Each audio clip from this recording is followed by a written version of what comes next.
Samajwadi party के मुखिया अखिलेश यादव के आह्वान के बाद आज जनपद शामली में समाजवादी पार्टी के सैकड़ों कार्यकर्ता पैदल मार्च करते हुए कलेक्ट्रेट शामली पर पहुंचे, जहां पर उन्होंने जमकर हंगामा प्रदर्शन किया। साथ ही सरकार के खिलाफ नारेबाजी भी। सपा कार्यकर्ताओं ने नारेबाजी करते हुए कहा कि जब जब योगी डरता है पुलिस को आगे करता है। सपा कार्यकर्ताओं का कहना है कि जिला पंचायत चुनाव में जिस प्रकार भाजपा की तानाशाही चली है और तानाशाही से जनता त्रस्त हो चुकी है और अब जनता इनको बदलने की तैयारी में है। सपा कार्यकर्ताओं ने महामहिम राज्यपाल के नाम संबोधित विभिन्न मांगों का एक ज्ञापन जिला अधिकारी जसजीत कौर को सौंपा। सपा कार्यकर्ताओं ने आरोप लगाया कि अपने घोषणा पत्र में बीजेपी पार्टी ने जो वादे किए थे उनमें से कोई भी वादे पर वह खरी नहीं उतर पाई है, चाहे वह किसानों के गन्ना भुगतान का मामला हो, महिलाओं की सुरक्षा का मामला हो या फिर गुंडा राज खत्म करने का मुद्दा हो। सभी मुद्दों पर भाजपा पूरी तरीके से फेल साबित हुई है। पूरे प्रदेश में भाजपा ने गुंडा राज शुरू कर दिया। जिला पंचायत और जो क्षेत्र पंचायत का चुनाव था वो बुरे तरीके से बेनकाब हो गए कि जो अब तक वो लबादा ओढ़े थे कि अटल अडवाणी की अलग भाजपा है, अब ये गुंडागर्दी की भाजपा है जिसे लोगों ने देख लिया।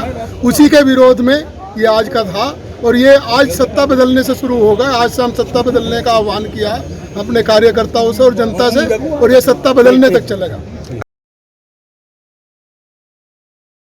सपा कार्यकर्ता जगह जगह वर्तमान पार्टी के खिलाफ धरना प्रदर्शन कर रही है। इस प्रकरण में बरेली में भी पार्टी हाईकमान के आह्वान पर सपाइयों ने विरोध प्रदर्शन किया। सपा कार्यकर्ताओं ने सरकार के खिलाफ जुलूस निकाला, जमकर नारे लगाए। सपाइयों ने जिला पंचायत और ब्लॉक प्रमुख चुनाव में धांधलेबाजी का आरोप लगाते हुए विरोध प्रदर्शन किया। सपाइयों ने जुलूस प्रदर्शन में कोरोना नियमों की धज्जियां उड़ाई।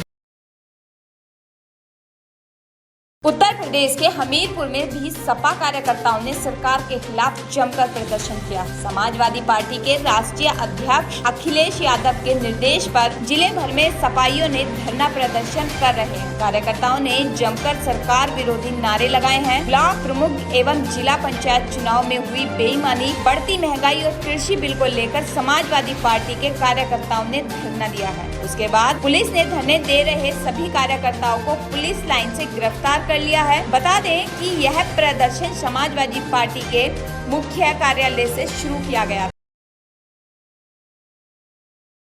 विगत 25 फरवरी को बुलंदशहर के अनूप शहर के गांव सिरोरा में एक रेप का मामला सामने आया, जिसमें किशोरी अपने माता पिता के साथ खेत में काम कर रही थी और पानी पीने के लिए अपने घर जा रही। तभी गांव के ही एक युवक ने किशोरी का रेप कर दिया था। रेप करने के बाद आरोपी ने पीड़िता किशोरी की हत्या कर दी। बता दें कि आरोपी ने यह वारदात अपने ही घर में की थी। घटना के बाद आरोपी को पुलिस ने गिरफ्तार कर जेल भेज दिया। पास्को कोर्ट ने महज 140 दिन में ऐतिहासिक फैसला सुनाया। कोर्ट ने आरोपी को दोषी मानकर 1 लाख रुपए जुर्माना और फांसी की सजा सुनाई। पास्को कोर्ट की न्यायाधीश पल्लवी अग्रवाल ने यह फैसला सुनाया।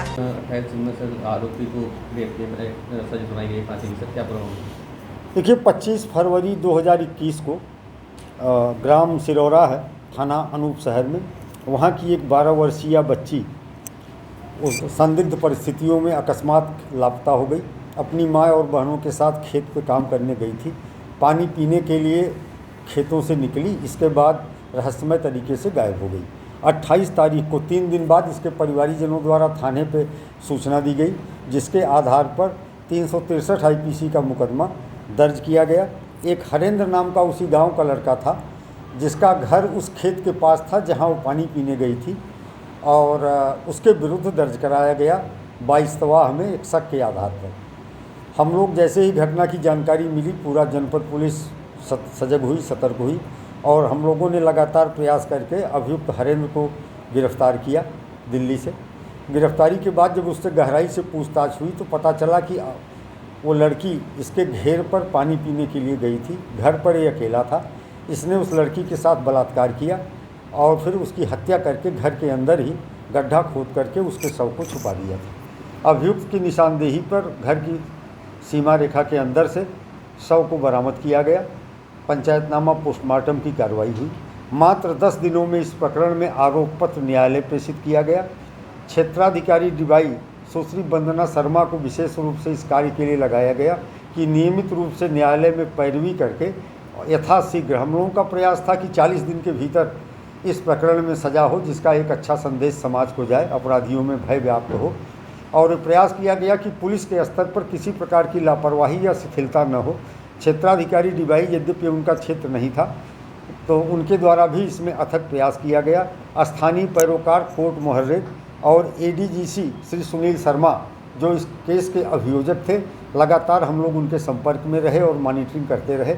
लेकिन दुर्भाग्यपूर्ण तरीके से कोरोना का जो ये चरण आया, इसकी वजह से इसके ट्रायल में विलम्ब हुआ। अन्यथा बहुत पहले इस प्रकरण में सजा हो जाती। जब भी गवाह के लिए तिथि निर्धारित होती थी, पुलिस के लोग गवाह को अपनी सुरक्षा में लेके जाते थे, समय से कोर्ट में पेश कराना, गवाहों की ब्रीफिंग करना। तो इस तरह से बहुत प्रभावशाली तरीके से इस पूरे प्रकरण की पैरवी जनपद बुलंदशहर की पुलिस के अधिकारियों कर्मचारियों के द्वारा की गई और उसका ये असर रहा कि अत्यंत सार्थक तरीके से विवेचना के बाद और प्रभावी पैरवी के कारण जो सही तथ्य था, अभियुक्त को आज फांसी की सज़ा न्यायालय के द्वारा सुनाई गई है। और ये अपने आप में निश्चित तौर पर अपराधियों के मनोबल को तोड़ने वाला काम है।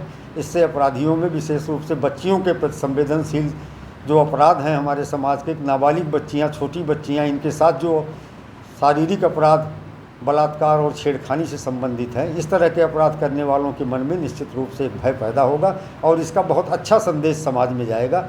इसके लिए मैं अपनी पूरी टीम को साधुवाद देता हूं और अलग से भी पुरस्कृत करूंगा।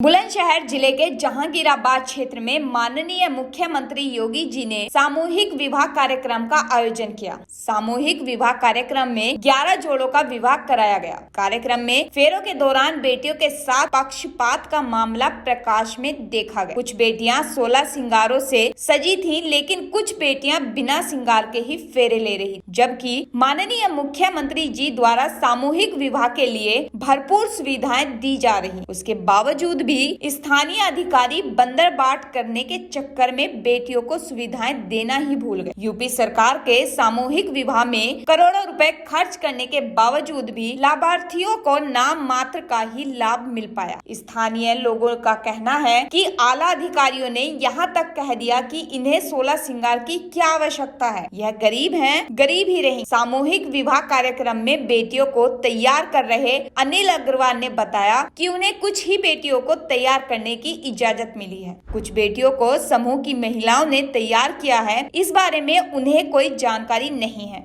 क्षेत्रीय विधायक जी से भी इस संबंध में पूछा गया तो उन्होंने भी यह कहकर पल्ला झाड़ लिया कि यह हो सकता है कि चूड़ियां छोटी रह गई हो या बड़ी हो, इस वजह से पहन ना पाई। ब्लॉक में आज माननीय मुख्यमंत्री जी के दिशा निर्देश पर सामूहिक विवाह का कार्यक्रम किया जा रहा है और हर ब्लॉक स्तर पर किया जा रहा है। काफ़ी अच्छी पहल है माननीय मुख्यमंत्री जी की।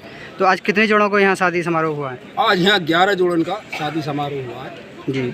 और माननीय मुख्यमंत्री जी को मैं धन्यवाद दूंगा कि जो गरीब कन्या है, दहेज के अभाव में उनकी शादी ना हो पाती थी, ऐसी सारी कन्याओं की ऐसे योजना के तहत सभी की शादी होती जी। और माननीय मुख्यमंत्री जी क्या क्या सुविधाएं इस शादी के तहत दी गई हैं? माननीय मुख्यमंत्री जी हैं जो अनुदान राशि जो पहले 31,000 थी जी, अब उसको बढ़ा करके जो 51,000 किया है। बाकी और हमारी तरफ से भी माननीय मंत्री जी ने भी और भी श्रृंगार के जो भी सामान है लड़कियों के होते सारे दिए हैं। देखा गया आपके दिशा निर्देश यहाँ आपके अध्यक्ष मुख्य अतिथि रहे हैं, काफ़ी अच्छी व्यवस्थाएँ आपके द्वारा कराई गई हैं और खाने पीने की व्यवस्था जी। और जोड़ों से भी जोड़े जो हैं उनको ये सौभाग्य है, इतनी बारात किसी वैसे के में गई, सबकी बारात आई है, सब शामिल हुए हैं। हमारे महामंत्री जी बुलंदशहर से आए हैं, प्रमुख साहब आए हैं, सब शामिल हुए इसमें। बताइए बस कहीं ना कहीं प्रधान क्षेत्र के सभी आए, ग्राम प्रधान आए, सभी दूर दराज से सब लोग आए हैं। बताइए बस एक ही यहाँ कमी हमें जहाँ तक दिखाई दी है कि कुछ लड़की जो बेटियाँ हैं पूर्णतः श्रृंगार हुए, चूड़ी बना, लेकिन कुछ बेटियाँ ऐसी इनके हाथ में चूड़ी तक नहीं, कहीं ना कहीं ये प्रोग्राम को लेकिन वीडियो सामान दिया, लेकिन उनके हाथों में नहीं, कहीं ना कहीं ये पूरी जो है ना हाथों में हो सकती है जल्दबाजी में छूट गई हो किसी के में, सबको दिया है और से किसी के आई ना हो, छोटी रह गई हो ना, सबको दिया आपने। अलग से भी जो हमने श्रृंगारदानी भी दी है सबके लिए, जो चूड़ियाँ जो सब सामान था। अच्छा, लोगों के लिए क्या संदेश देना चाहेंगे लास्ट में? लोगों के लिए ये संदेश देना चाहेंगे कि ज़्यादा से ज़्यादा वो रजिस्ट्रेशन कराएं। रजिस्ट्रेशन खुले हुए हैं और ये ऐसा है कि जो गरीब आदमी के जो पहले घर मकान दुकान गिरवी में रख जावे कन्या के हाथ पीले करने के लिए, अब उन सब से बचा जाएगा। और जो समाज में एक ये बहुत पहले से ये प्रथा चली आ रही थी, ये कुरीति थी कि जो है ये दहेज के बगैर शादी ना होगी, माननीय मुख्यमंत्री ने उसको भी तोड़ा है। अब बिना दहेज के शादी होंगी, ये एक अच्छा मैसेज है समाज में।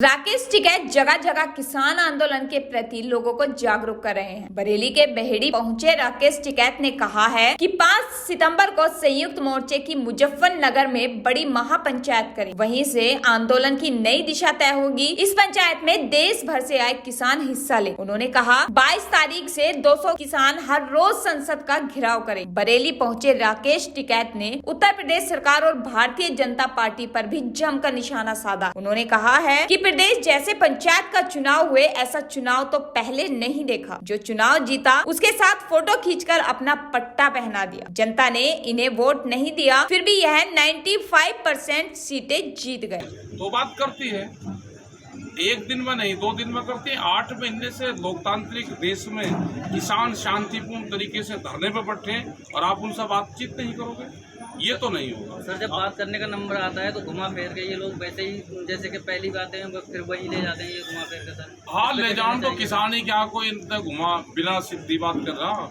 किसान भी घुमा फिरा के बात करे। आंदोलन की कोई समय सीमा तय की गई है? कोई समय सीमा नहीं है। 5 सितंबर की हमारी मीटिंग है, मुजफ्फरनगर में करेंगे, उसको एक बड़ी पंचायत करेंगे और आगे का पूर्ण रूप से निर्णय हम उस पंचायत में, वह संयुक्त मोर्चे की मीटिंग होगी और उसमें पंजाब, हरियाणा, उत्तराखंड, उत्तर प्रदेश इन जगह से वहाँ पर लोग आएंगे, अपनी सलाह मशवरा करेंगे।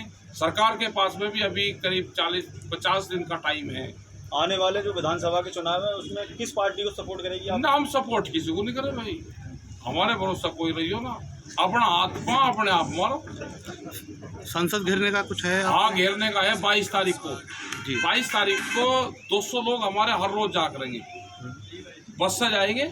डीटीसी बस हमने कहा कि डीटीसी बस 2 टिकट लेंगे, संसद भवन के बाहर जाएंगे, अपना प्रदर्शन करेंगे, पार्लियामेंट खत्म हो जाएगी, वहीं से वापसी आ जाएंगे, अगले दिन फिर जाएंगे। सर जब 8 महीने किसान आंदोलन को हो रहे हैं, 8 महीने किसान आंदोलन को हो रहे हैं, आपकी तरफ से खास तौर से वैसे किसी पार्टी के लिए नहीं कहा जा रहा है, लेकिन विधानसभा चुनाव में मानते हैं जो कंडीशन है उसका फर्क पड़ेगा विधानसभा चुनाव पे? और भाई तो दूसरे वाले भाई हमने तो कह रहे अपना लोगों भाई विपक्ष वाला का क्या काम है, वे सड़क पे भी लड़ाई लड़ो और अपने वहाँ पे भी लड़ाई लड़ो, अपना काम करो। हम तो नॉन पॉलिटिकल है, हमें क्या पता कौन कहाँ देगा। हम तो उनके कार्यकाल बतावे कि किसने क्या क्या करा। यहाँ के एक स्थानीय नेता ने कहा कि वहाँ गाजीपुर में लोग पिकनिक मनाने जाते हैं शराब पीकर। अच्छा तो भाई वो क्या पिकनिक तो पहाड़ पे बनाने जाते हैं, गाजीपुर को तो गर्मी है पिकनिक तो नहीं। वहाँ तो जो इनके कई मंजिल की कोठी बनी हुई थी, जो अपने खेत में रहते थे वे किसान बांस के मकान में रहते हैं गर्मी में, तो गर्मी में पिकनिक तो नहीं हो सकता। आगे क्या ये लड़ाई और तेज होगी? आपके आने से मदद मिलेगी? इस क्षेत्र का किसान वहाँ ज़्यादा शामिल होगा? क्षेत्र का किसान जोड़ेंगे, इस क्षेत्र के किसान यहाँ का तो जुड़ रहा है। किसान ट्रैक्टर से जाता है, बड़े मोर्चे तोड़ता है, ट्रैक्टर पे बम्पर चाहिए बड़े, अब ट्रैक्टर पे बम्पर, बड़ा ट्रैक्टर, आगे बम्पर मजबूत चाहिए उस पर। सर जब किसान की बात आती है लोग मौन क्यों हो जाते हैं?